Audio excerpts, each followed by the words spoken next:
Oi, gente, tudo bem? Meu nome é Márcia, estou como professora especialista em currículo da área de geografia, e aí eu acho que vocês já me viram em outros ATPCs, né? Mas é sempre bom lembrar. E aí hoje então o foco do ATPC é a multiplicação de uma formação que eu fui, né, sobre a educação para redução de riscos e desastres, né, que aconteceu lá na EFAP, e muitos de vocês, né, aqueles mais antigos, já têm familiaridade com o tema, porque ele aparece bastante no currículo de geografia, né? Então esse ATPC ele é voltado tanto para o ensino fundamental, então vou trazer exemplos do currículo, né, do ensino fundamental, quanto do ensino médio, tá?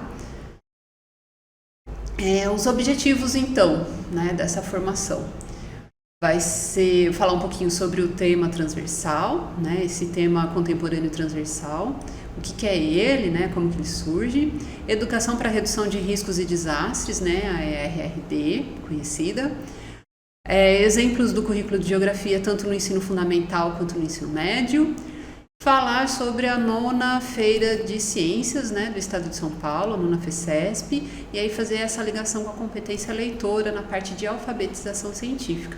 Tá? E aí a finalização. Então, pretendo, assim, ser rápida, como sempre, né, e que a gente possa trocar ideias, né? Eu sei que, assim, à distância é difícil trocar ideias, né, mas que na hora do formulário a gente possa aí, vocês darem um feedback de estudo e irem me ajudando aí nos próximos ATPCs, certo?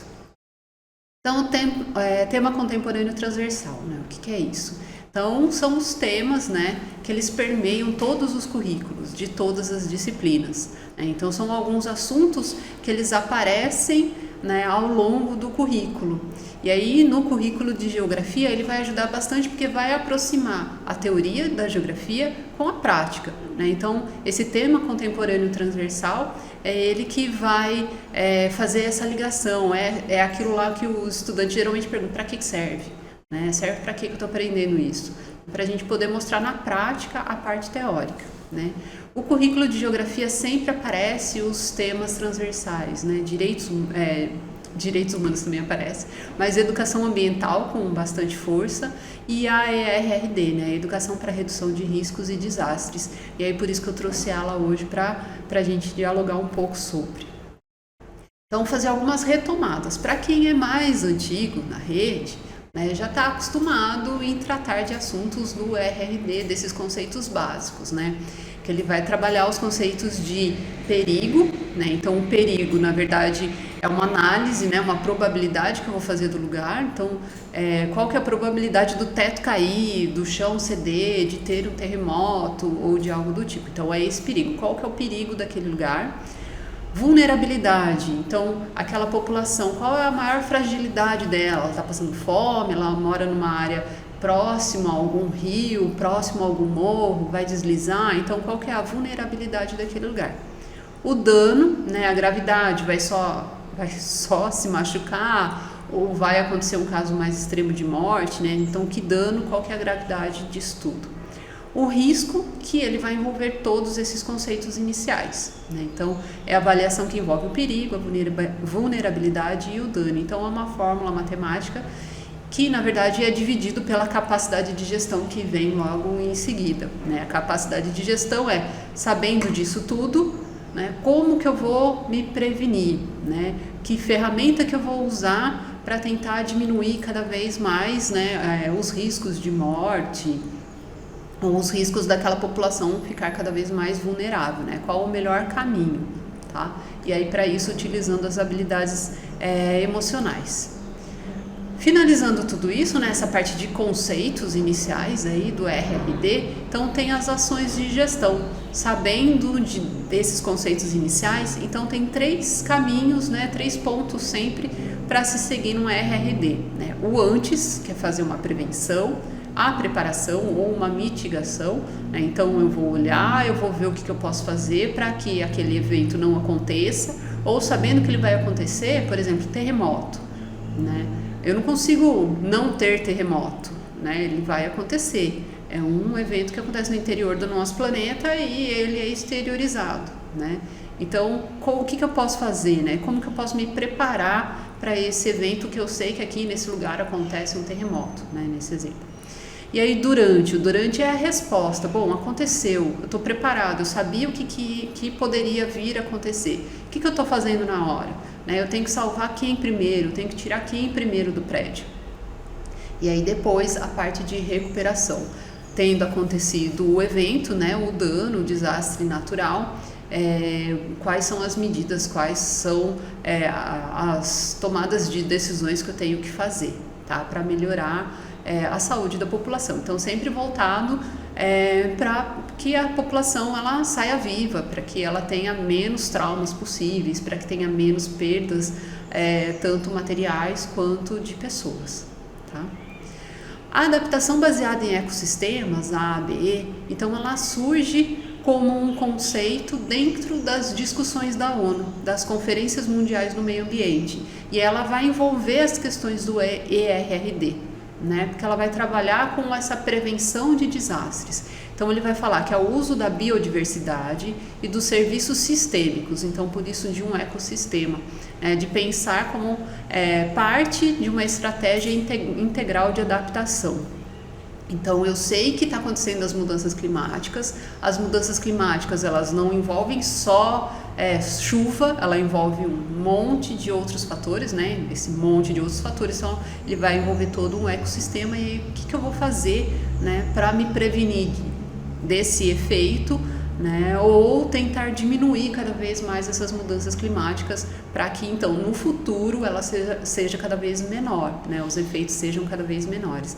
Então hoje a minha fala aqui no ATPC ela vai estar fazendo essa relação, né, entre o ERD, né, Educação para Redução de Riscos e Desastres, ligado com esse conceito de uma visão sistêmica, né, dessa adaptação baseada em sistemas. E tudo isso voltado para a área de leitura, né? E aí leitura para a feira de ciências, tá? Eu sei que é um monte de coisa, mas elas estão interrelacionadas, né? A gente sabe que as coisas no mundo não são caixas separadas, né? Elas estão interrelacionadas. Então agora aqui eu vou começar a dar exemplos sobre atividades do ensino fundamental, tá? Dos anos finais. Se você é docente do ensino médio, dá para dar um gato aí, né? E um pouquinho lá para frente, lá na parte do ensino médio, tá? Então eu fiz esse recorte para tentar auxiliar todos os segmentos de geografia. Então, ensino fundamental agora com os anos finais. Se você é docente, então pega lá o caderno do professor, né? Ou pega alguma coisa para você ir anotando. Às vezes, assistindo a TPC, você tem ideia de alguma coisa, já anota ali do lado do caderno do aluno, ou do caderno do professor, ou do seu caderno, alguma coisa assim, certo? Então vamos. Eu demorei para dar tempo de correr e pegar alguma coisa. Apesar que vídeo dá para pausar, né? Então, 6º ano, eu peguei atividades do 4º bimestre, porque a gente já está no final do 3º bimestre, né? A gente já está finalizando o 3º bimestre, já pensando aí no 4º bimestre, e o 4º bimestre ele vai acabar rapidinho, né? Ele passa muito rápido, tá?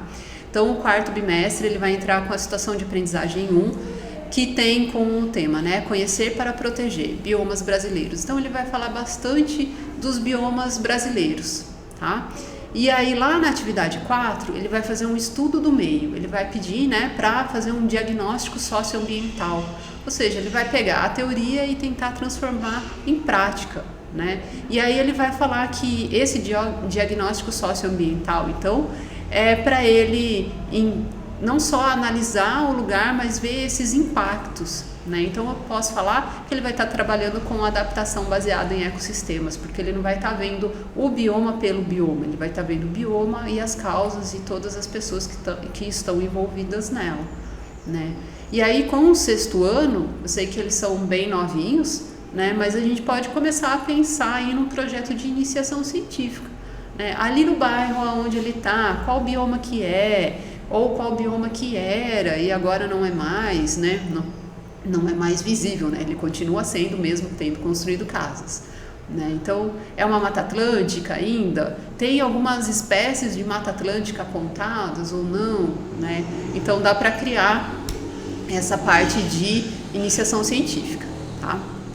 7º ano, então, também é o 4º bimestre, né? Então, a situação de aprendizagem 1, a apropriação de recursos e impactos socioambientais decorrentes. Então eu peguei ali a atividade 3, que ele vai falar de problematizando o desenvolvimento sustentável, né? Então ele vai falar o que é desenvolvimento sustentável, e aí para o 7º ano ele vai falar sobre os biomas de novo, né? Só que agora ele vai relacionar a degradação desses biomas, né? O número de focos de queimadas do Brasil por bioma. Então ele vai falar lá, né, de 2001 até 2021 na tabela. E aí lá na letra C ele vai destacar, né, quais são as possíveis consequências dessas queimadas para os biomas e as populações que vivem nesses lugares, né? Ou seja, ele vai estar falando dessa ABE, né, dessa adaptação baseada em ecossistemas. Ele vai estar pensando novamente num conjunto, né, num sistema de coisas que vai acontecer se aquele bioma terminar, né? Então pensar aí quais são as consequências da queimada desse bioma na produção de alimentos. Eu preciso queimar a terra para produzir alimentos, para plantar? Ou já hoje existem outras técnicas que eu posso utilizar, tanto o bioma quanto a agricultura, né? Então, além disso, né, de pensar com essa visão sistêmica, eu posso incentivar eles ao projeto de iniciação científica, né? Uma sugestão aí deles pesquisarem as populações brasileiras, né, típicas brasileiras, por exemplo, a caiçara, com a produção de palmitos. Como é que eles fazem para vender o palmito Jussara? Né? Quanto por cento é possível eles venderem? Porque o palmito Jussara é da Mata Atlântica. Então, se eu destruir a Mata Atlântica, não vai ter o palmito, mas se eu plantar o palmito, também só vai ter palmito, não vai ter Mata Atlântica, né? Então, de jogar essas ideias, né? De tentar motivar os estudantes com essas ideias, tá?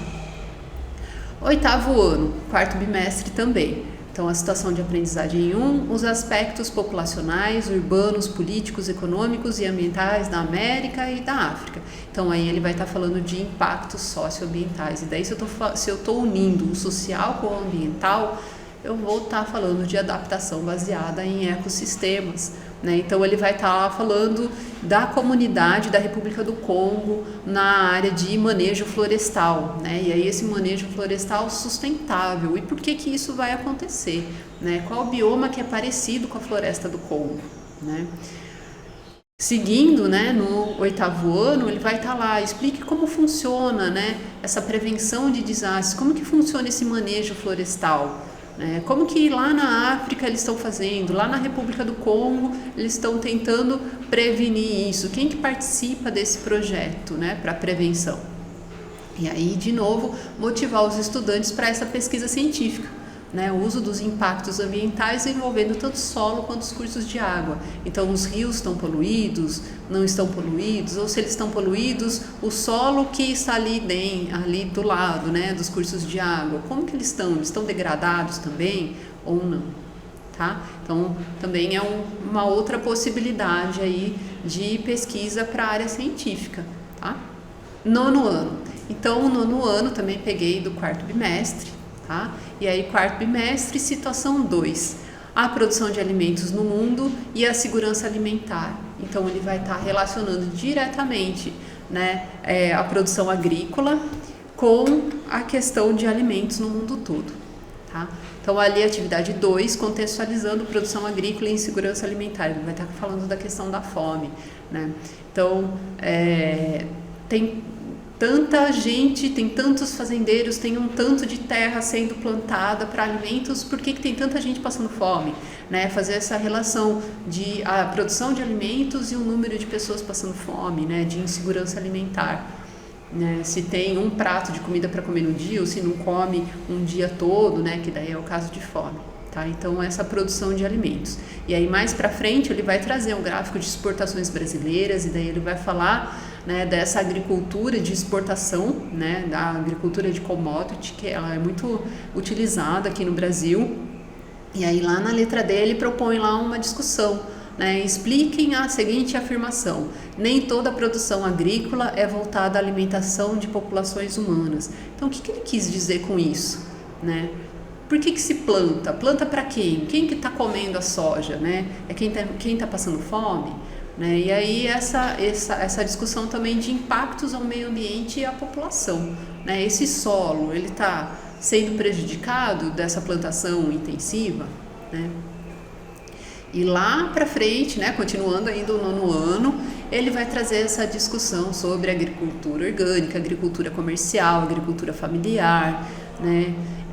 Então, pode ser usado também, né, essa ligação entre a prática e a teoria, né? Então, em algumas visitas que eu tenho feito aí, então, eu tenho a possibilidade de conhecer algumas realidades e realidades diferentes aí, né, das escolas. Então, tem escola rural, onde tem muita gente, né, muitos alunos que eles entendem dessa parte de agricultura, eles estão lá junto com os pais, eles ajudam, né, o mesmo aqueles que a escola não é rural, né, não está na área rural, mas que eles estudam na cidade, né, na área urbana, então, de aproveitar isso para eles, né, como é que está sendo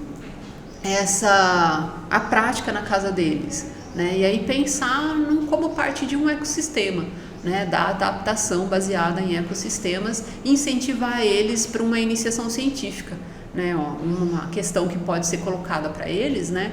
A agricultura familiar rende mais do que a comercial, né? Produz mais a gente sabe que não produz, né, que a agricultura familiar ela é menor, mas é ela que abastece as nossas casas, né, é ela que coloca comida na mesa, ou é a agricultura comercial que coloca comida na nossa mesa, né? Dá para incentivar essa discussão e fazer eles pesquisarem sobre isso e transformar num projeto para uma pesquisa científica. Tá? Então, tudo isso envolve a questão leitora, né? Porque eles vão precisar ler, eles vão precisar pesquisar vários assuntos, estudar em várias fontes, para conseguir escrever aí um projeto, certo? Então, finaliza a parte do ensino fundamental. Falei que era rapidinho. Então, agora eu vou começar o ensino médio. Então, agora, professor, se você é só do ensino médio, né? Agora é o momento. E se você é só do ensino fundamental, agora dá para dar aquele gato lá e pular lá pro final, a hora que eu for falar da Feira de Ciências, certo? Se quiser continuar também, tá tudo certo. Então, ensino médio. Vou começar com o novo ensino médio, né, da primeira série. Peguei aí a situação de aprendizagem 3 do quarto bimestre, né, que ela vai falar de padrões de desenvolvimento econômico e social, a consciência ética e socioambiental. E aí, então, se vocês deram uma olhadinha, ela trabalha toda a educação para redução de riscos e desastres. Ela traz toda a formação de educação de riscos e desastres. Então, aquele tema transversal que de vez em quando aparece um ponto ou outro, aqui na primeira série vai ser inteira, né, com a situação de aprendizagem 3. Tá, ele vai falar de riscos e desastres, aí lá embaixo, tá vendo, tem um quadrinho já que ele já dá os conceitos de perigo, vulnerabilidade, dano potencial, risco, né? Então, ele envolve toda a RRD. De vez em quando, se vocês verem olhando para baixo, é o tempo, né? Sabe como é? Continuando lá, ó, ele vai trazer uma tabela pedindo, né, para os estudantes analisarem o que é perigo, o que é vulnerabilidade, o que é dano potencial, formas de evitar, então formas de prevenção, né? Logo em seguida ele traz o material de ERRD, né, que tem alguns vídeos de formações feitas no CMSP, né? E aí ele pede para trabalhar a teoria na prática, né? Que tipo de riscos existem na sua comunidade? Né? Como a escola e a comunidade podem se proteger desses riscos? Então, de sempre tentar trazer para a prática um assunto que é teórico, né?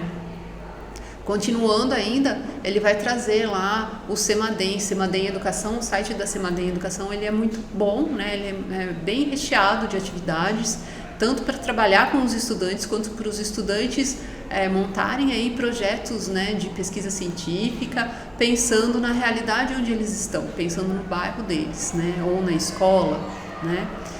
Aí o segundo momento ele vai trazer mudanças climáticas e a redução de riscos e desastres, né. Então ele vai estar falando um pouco dessa contextualização ecossistêmica, né. Então mudanças climáticas e a adaptação baseada em ecossistemas, né. Ele traz um gráfico do crescimento dos desastres naturais que tem acontecido aí ao longo do tempo, né, e relacionando com essas mudanças climáticas. Então, sim, os desastres naturais, né, a gente está em primavera, mas está um frio do caramba, né? Por quê?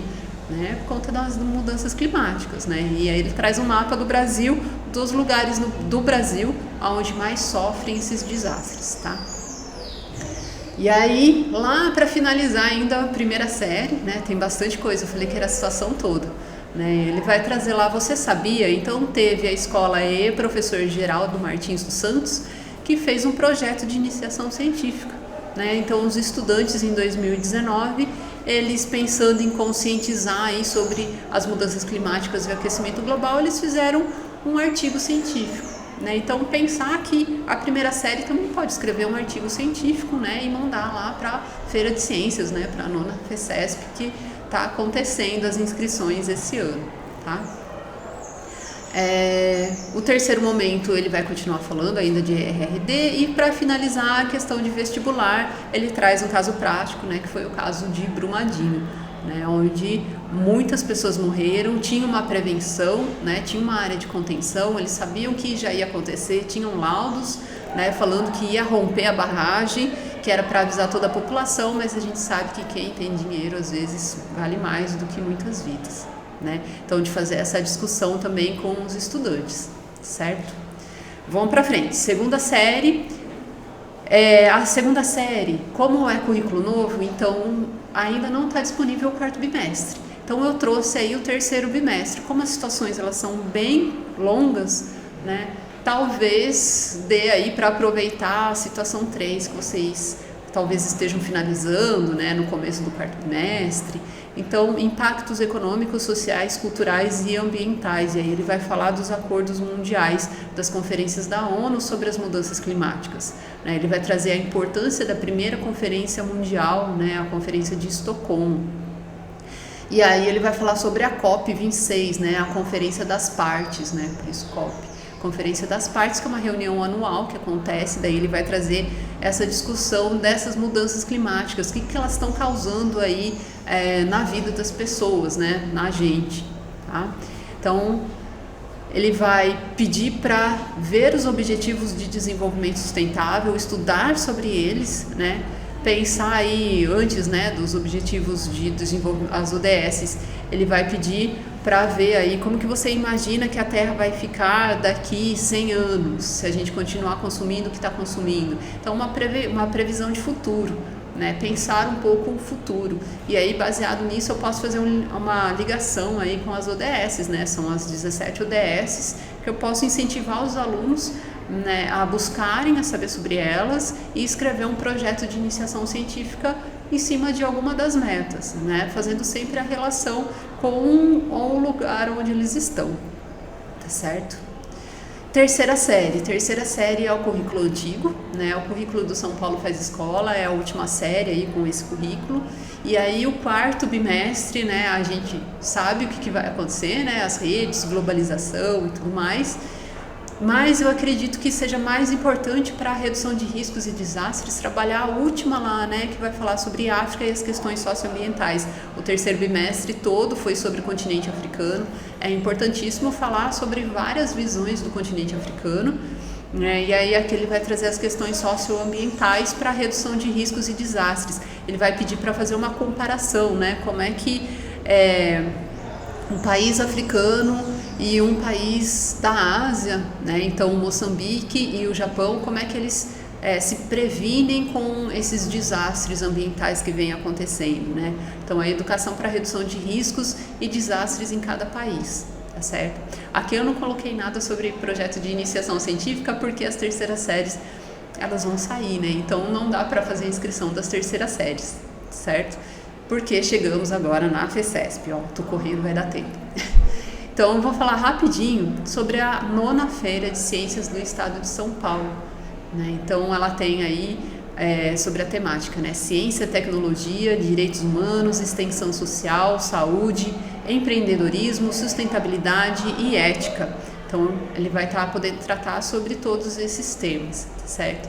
Geralmente, quando a gente fala de Feira de Ciências, ciências, biologia, química, física, né? Mas vamos lá, ciências humanas, né? Vamos escrever projetos aí, né? Então trouxe as regras gerais, né? Porque todo o regulamento eu vou deixar na descrição do vídeo, tá? Então vocês podem pegar por lá, tirar dúvidas, tem os anexos, né, o site chs.com, que é o site de ciências humanas aí, criado pelo Tec Arione, né? Ele colocou lá já todo o formulário, colocou o drive com todas as informações da nona feira, tá?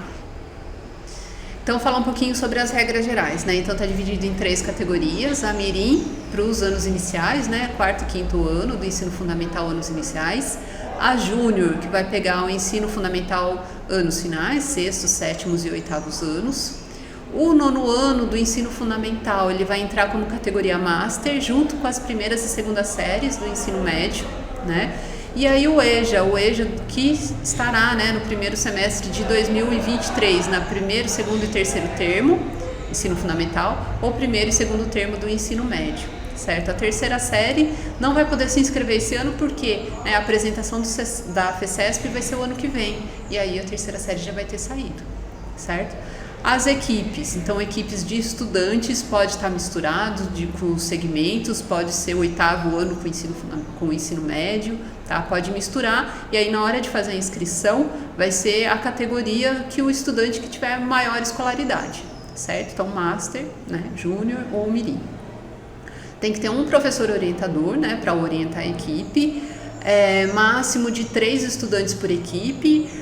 O que foi falado nas formações, eu posso então fazer com a sala toda e fazer a inscrição de 3 alunos para apresentar lá na hora, né? Então eu posso escolher entrar num acordo com a sala toda, tá? O professor, ele pode orientar mais de um projeto em mais de uma unidade escolar. Então, eu dou aula aqui, em Porto, em Cabreúva, em Iperó, em Salto, e aí eu posso orientar uma equipe em cada lugar? Pode, tá? Projeto básico. Fiz um resumão aí do que tem que ter no projeto, tá? Título, resumo, introdução, justificativa, questão problema, metodologia, expectativa do resultado ou resultados, contrapartida social. Então, esse projeto, como que ele vai voltar para a sociedade, né? Porque não é assim, né? Hoje em dia, antes a pesquisa era pela pesquisa, né? Então, hoje já tem entrado bastante essa parte de contrapartida social, né? O que a sociedade vai receber em troca dessa pesquisa? Como que ela vai ser beneficiada, né? Considerações finais, referências e anexos. E lembrar sempre do diário de bordo, né? Então, o diário de bordo, um caderninho onde os estudantes anotam as pesquisas que fizeram, se foi um estudo do meio, se foi uma pesquisa de leitura de algum artigo, né? De fazer ali um diário de bordo. E se for envolver a participação de seres humanos ou de animais, então de ter um comitê de ética. Mas esse comitê de ética, ele é bem simples, não é nada complexo não, certo? E aí chegamos ao final, né? Corri bastante para dar tempo para vocês poderem aí pensar em tudo que foi falado também, assim que finalizar esse ATPC, né? Conseguirem registrar a presença de vocês também na sede, né? Espero que a sede funcione para isso. E aí as referências: o currículo em ação do ensino fundamental e do ensino médio, que é o currículo novo, né? O currículo antigo, que é o São Paulo Faz Escola, os materiais das formações do ERRD, né? Que é a Escola Mais Segura, e o regulamento da nona FECESP, tá? Aí tem um QR Code ali, que é para avaliação dessa formação, né? Avaliação desse ATPC. Se preferir, também tem ali o Forms, né? Para acessar, para fazer a avaliação, porque daí em cima dessa avaliação que a gente vai percebendo assim, se está no caminho certo, se está muito fora, né? Se está muito corrido, se tem que correr mais, se está muito devagar, né? E aí eu coloquei para vocês já o ID, né? O númerozinho onde vocês encontram esse ATPC lá na sede, tá? Eu já tinha cadastrado lá, hoje deu tempo de cadastrar, a sede estava funcionando, e então aí trouxe para vocês, tá certo? Muito obrigada por acompanhar esse ATPC, espero que ele seja produtivo para as aulas de vocês, né? Que surta bons efeitos aí, certo? Até a próxima!